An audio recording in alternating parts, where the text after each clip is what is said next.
Bonjour et bienvenue dans cette vidéo où je vais vous parler des avantages de l'intelligence artificielle générée par OpenAI dans le domaine de la mécanique. Comme vous le savez, la mécanique automobile est un domaine en constante évolution.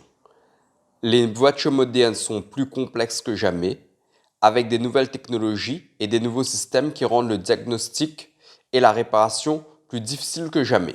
C'est là que l'IA, formée par OpenAI, entre en jeu. En utilisant les modèles d'intelligence artificielle avancés, les mécaniciens peuvent accéder rapidement et facilement à une quantité massive de données et de connaissances sur les véhicules. De plus, l'IA peut aider à diagnostiquer les problèmes plus rapidement et plus précisément, ce qui permet de gagner du temps et de l'argent. Bon, cette introduction a été générée par l'intelligence artificielle. J'ai testé l'intelligence artificielle d'OpenAI pour le domaine mécanique. Donc, vous verrez dans cette vidéo ce que j'en pense et ce que ça a donné comme résultat.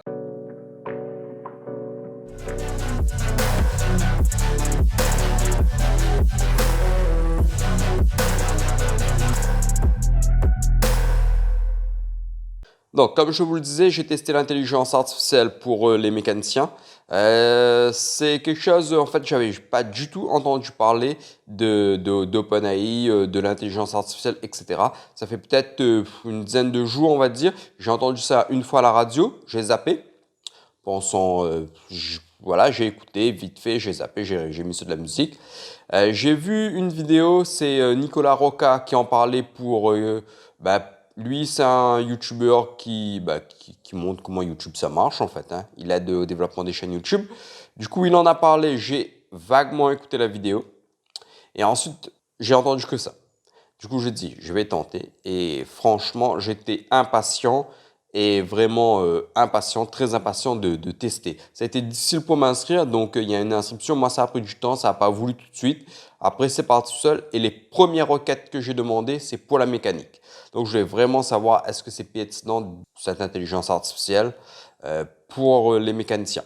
J'ai fait quelques requêtes, je suis au début des essais. Donc, mon avis, c'est un avis, un premier avis. Ça ne veut pas dire que voilà, c'est définitif. Je pense que d'ici la fin de l'année, dans un an, dans 2 ans, j'aurai l'occasion de revenir, d'utiliser encore et encore.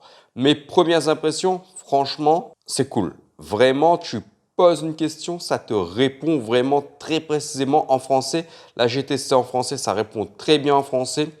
Ça te donne vraiment le sentiment que quelqu'un derrière un autre écran est en train de répondre à la question. Donc, ça marche super bien de ce point de vue-là. Pour ce qui est de la mécanique, qui est le sujet principal, alors l'une des premières requêtes que j'ai posées, c'était pour les réparations de véhicules. Donc, si je veux savoir les procédures de réparation, est-ce que l'OpenAI, donc l'intelligence artificielle, peut générer les procédures de réparation complètes. Alors, du coup, j'ai demandé pour... Attendez, je suis avec l'ordinateur en même temps là. Alors, j'ai demandé pour le remplacement de la courroie de distribution et de la pompe à eau pour une Renault Twingo 1,5 litre DCI. Donc, j'avais déjà fait cette opération-là. Et ils m'ont donné une petite méthode de réparation vraiment incomplète. En fait, je pense que c'est parce que l'IA ne peut pas générer plus de lignes que ce qu'elle m'a donné. Ou j'ai mal posé la question aussi. Donc, il faut être vraiment très précis dans la requête qu'on fait. Donc, bien à un mot ou l'autre, ça peut te donner des réponses différentes. Là, il manque des étapes, clairement. Pour les méthodes de réparation, c'est pas encore bon. Par contre, il t'envoie bien un petit truc de prévention, etc., de demander à un mécanicien, etc. Je te génère quand même un petit message de prévention. Alors, qu'est-ce que j'ai demandé aussi? Alors, j'ai demandé aussi pour un code erreur. Donc, j'ai demandé pour le code erreur DCT 151711, donc pour une Renault Kadjar. Alors, ils m'ont bien expliqué où on peut trouver. Par contre, c'était vague, quoi. Là, ils me disent comme ça pour ce code erreur, c'est un problème avec le système de transmission. Ce qui n'est pas du tout le cas parce qu'il me donne relais de démarrage pour, sur l'appareil de diagnostic. Ah, il y a un petit moustique qui m'a piqué là. Donc voilà, là-dessus aussi, sur cette petite partie code erreur, c'est pas encore bon. On n'est pas bon. Alors, j'ai demandé aussi, c'est quoi la fonction d'un boîtier papillon? Et là, la réponse était vraiment complète, précise. Donc là-dessus, sur la définition des organes, il n'y a pas de souci. C'est un petit peu généraliste, mais j'aurais pu aller plus loin en demandant, etc. Mais je suis resté à là. Après, j'ai demandé, est-ce qu'on peut réparer le boîtier papillon? La réponse a été nuancée, oui et non. Mais ça a été quand même une réponse assez correcte, je trouve. Ouais, dans la génération de la réponse, le fait de me donner une réponse à la question, ça a été une bonne réponse.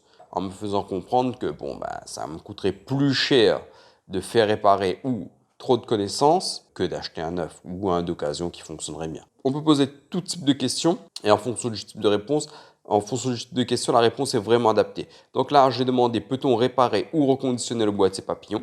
La réponse est oui, il est possible de réparer ou de reconditionner le boîtier papillon. Ils me disent qu'est-ce qui va être réparé. Donc là, on me dit les joints, les contacts, la lubrification des pièces mobiles, le remplacement des pièces d'usure. Donc il faut ouvrir, il faut voir.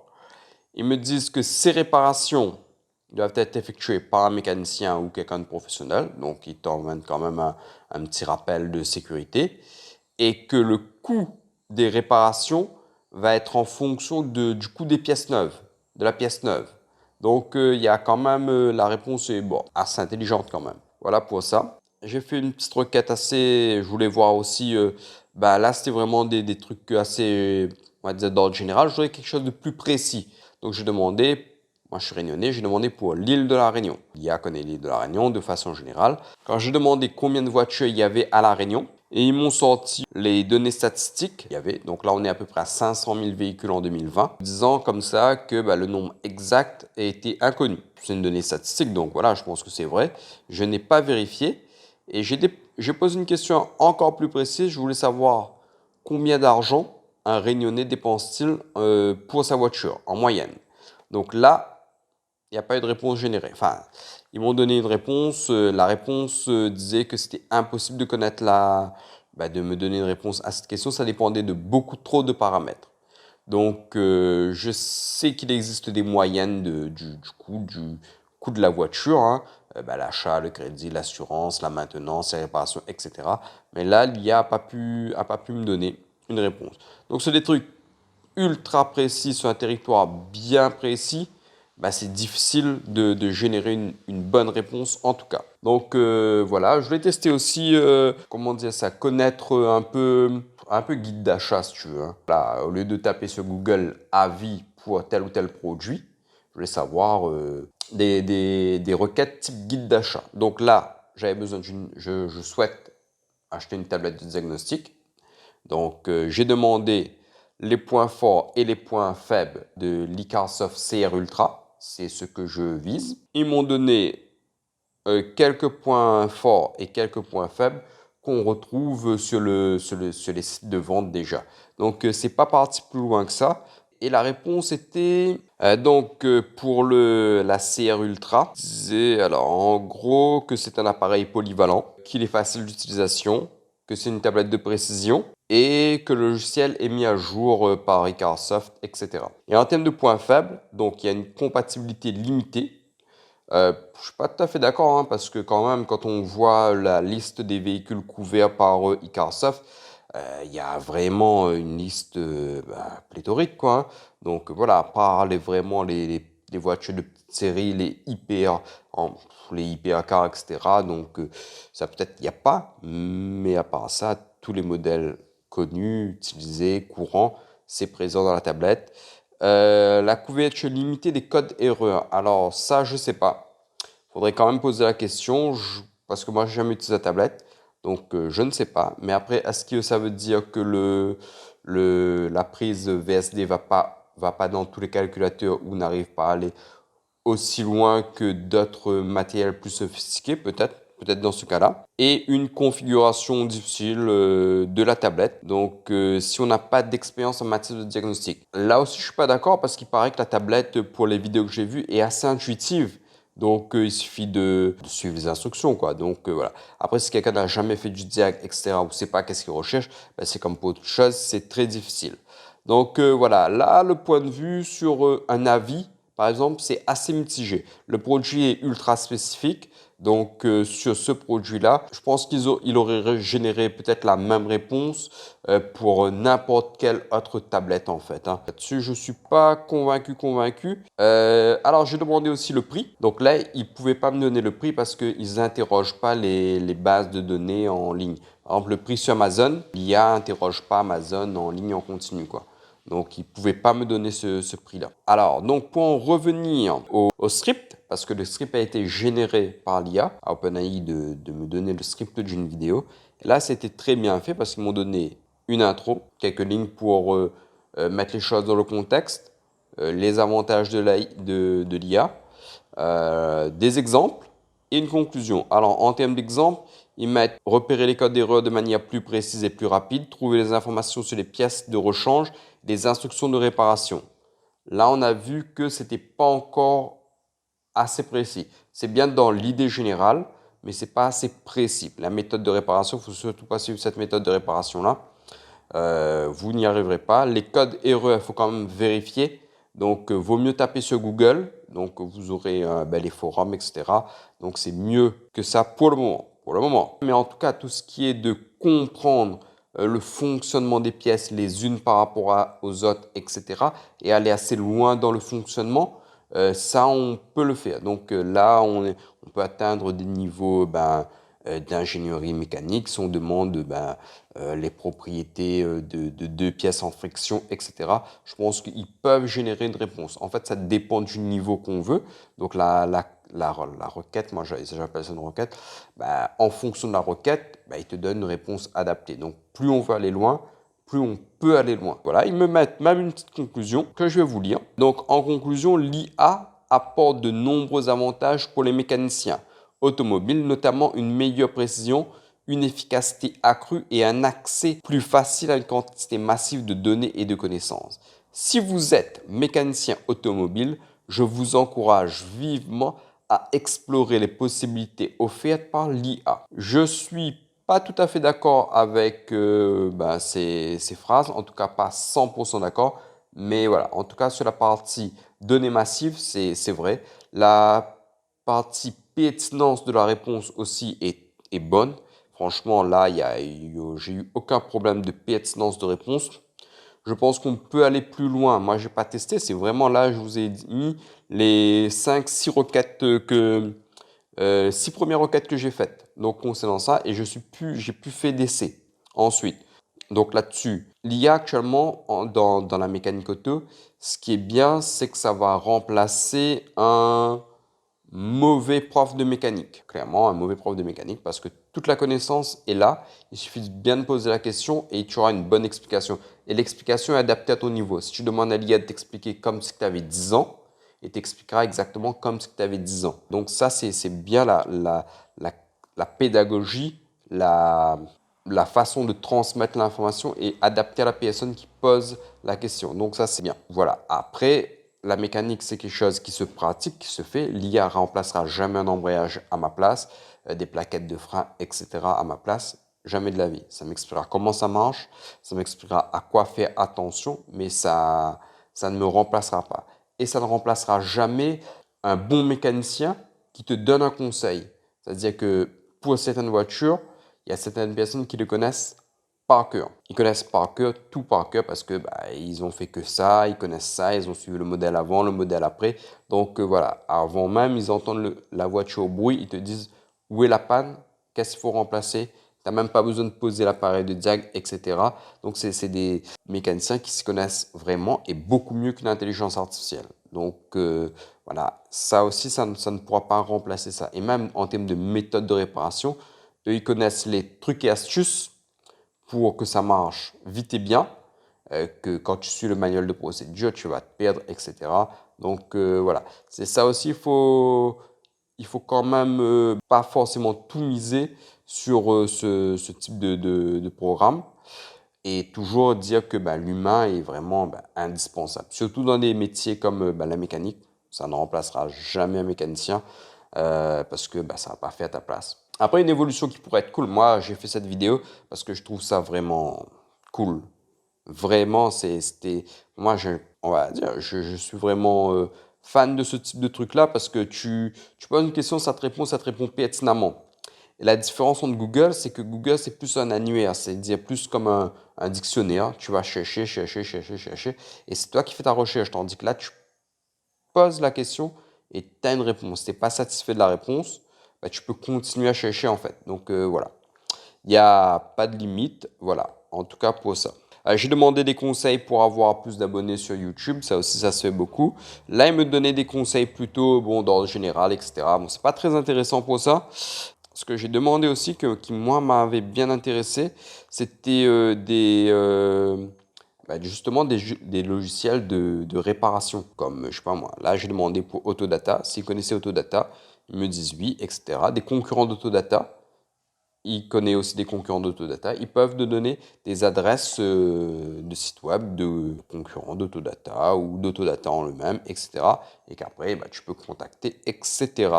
Donc ça avait bien marché. Pour un petit tour de ce qu'on peut faire avec l'intelligence artificielle, avec ChatGPT. Pour une fois, moi je suis dans la mode des sujets et je trouve ça très intéressant d'explorer des trucs comme ça.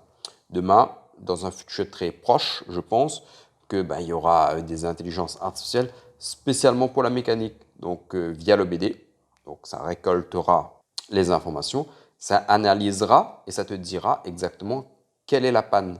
Donc tu n'auras plus besoin de faire la partie diagnostic à te dire c'est véritablement, je pense, hein, j'espère ou je ne sais pas, tu n'auras pas forcément besoin de prendre les mesures, etc. Tu te diras probablement, 90% ça peut être ça, 99%, etc. Donc voilà, ça ira beaucoup plus loin. Donc voilà comment j'espère voir un petit peu l'évolution des choses pour l'intelligence artificielle dans le domaine de la mécanique. Donc vraiment suppléer le mécanicien, le technicien à tout ce qui est partie recherche de panne. Donc voilà pour cette vidéo. Un dernier petit truc, la miniature a été générée par Dell. C'est OpenAI aussi. Donc c'est la génération d'images via pareil. En fait, tu mets une requête et il te génère l'image. Donc je fais quelques essais, c'est le premier essai. Et en fait là, vous allez voir la miniature. Moi, ce que je voulais, c'est une main qui écrase un filtre à huile et l'huile gicle, et au lieu que ce soit de l'huile noire, en fait, c'est des paillettes en fait, qui giclent en forme d'arc-en-ciel, donc couleur arc-en-ciel. Donc c'est ce que je voulais faire et c'est ce que j'ai eu. Donc voilà, il y a des progrès, mais c'est intéressant, moi, pour les gens qui aiment s'amuser, qui aiment créer, qui n'ont pas forcément, on va dire, les outils, la patience, les techniques, parce que tout s'apprend, mais ça prend du temps et ça demande beaucoup des fois de technicité. Donc là, ça supprime toute la partie temps et technicité. Donc ça, c'est bien. Donc voilà, j'ai généré quelques images en quelques secondes. C'est pas moche, moi ça me plaît bien, ça peut être mieux. Donc voilà. Donc en tout cas, merci à vous d'avoir regardé cette vidéo d'un format un petit peu différent qui est bien aussi, hein. Moi j'aime bien parler, donc voilà. J'ai été vraiment très très satisfait de l'outil que je vais réutiliser. Tu peux utiliser ça dans plein de domaines, hein. Moi là je fais la mécanique, mais tu peux demander. J'avais une recherche à faire sur un texte législatif et en fait sur ce texte législatif-là, il y a une exception et je voulais savoir comment appliquer l'exception. OpenAI m'a donné le texte, l'exception et à la requête comment appliquer. Ils m'ont donné une réponse générale, mais qui reste valable. Donc ça veut dire que même pour des choses un petit peu de procédure un petit peu légales, etc., ils peuvent quand même t'orienter, te donner une bonne orientation. Mais il faut connaître un peu à la base. Donc il faut quand même. Donc si tu ne connais pas, tu ne pourras pas demander de toute façon. Donc voilà. Donc, merci. Ah bah, je vous invite à utiliser le truc, hein. Je vais même pas mettre un lien en description. Vous savez, vous tapez dedans. Vous avez entendu parler de ça 50 fois. Amusez-vous, créez un compte, c'est gratuit. Tapez ce que vous voulez. Donc, voilà, on verra. Et on verra si dans un an, ça remplacera qui ou pas. Une énième conclusion pour dire que ça reste un outil, que ce n'est pas un outil parfait et que ça ne remplacera pas pour le moment votre mécanicien ou le fait de savoir pour vous-même des choses. Donc voilà, comptez pas trop sur le logiciel pour le moment. Donc, merci à vous d'avoir regardé cette vidéo. Abonnez-vous massivement. Ma chaîne quand la vidéo sortira, ma chaîne aura 1 an. Donc, j'ai passé 1 an déjà. C'est passé très très vite. Abonnez-vous. À très bientôt.